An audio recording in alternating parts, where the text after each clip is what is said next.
हलवा भाई लोग, तो उम्मीद करो तो हम सब बढ़िया बन जा और सब हमारे चैनल पे नए बन तो सब्सक्राइब कर लीजिए। तो आज हम बतलावल बनी खेसारी भैया के बारे में और पवन जी के बारे में। तो काल पवन जी के स्टेज शो रहे कोलकाता में। तो कोलकाता में स्टेज शो रहे तो उनका और प्रियांशु सिंह जो म्यूजिक डायरेक्टर बना उनका के एगो सोना के गिफ्ट दिले बना। वो ढेर महंगा ना 2 लाख के हमनी के खेसारी भैया जौन बड़े नु खेसारी भैया। अब खेसारी भैया के तो हम बारे में क्या बतलाई महाराज। हमनी के खेसारी भैया एकदम दिल के चहेता खेसारी भैया।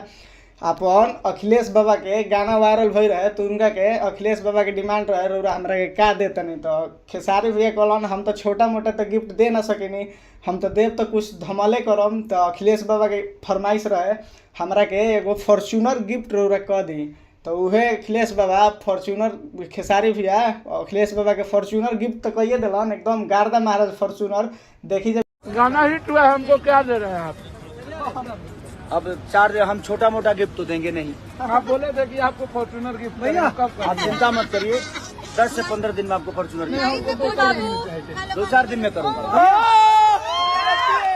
वीडियो फॉर्च्यूनर वाला एकदम बवाल बरौरा सबके का हम कही महाराज। खेसारी भैया जौन गिफ्ट कर दिए ना वो पवनो जी के बस के बात नहीं है। एगो का 2 लाख के सोना के सिकड़ी दे दिले बने तो का अपना के माने एथी बुझता ना वो है मरदे।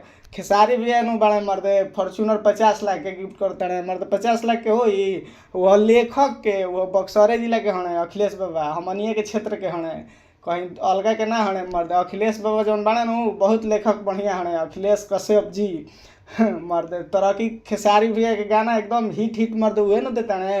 और तहार अखिया के काजरा ये जान झगड़ा करा दिले खेसारी भैया के उनकर अखिलेश बाबा के सॉन्ग हो दिले बने मर्द खेसारी भैया के गावे के। तो वह गा के एकदम गजब खेसारी भैया हमने खेसारी भैया के दबा वाला बा मर्द। पवन जी तारा बस के बात नहीं खे जानी बोलो गिफ्ट में तो ना दबा सकेला कौनो चीज में ना दबा सकेला ठीक बा। एगो 2 लाख के सोना के सिकड़ी दिला से ना हो जी। आबो गिफ्ट दे दो फॉर्च्यूनर गिफ्ट दे दो।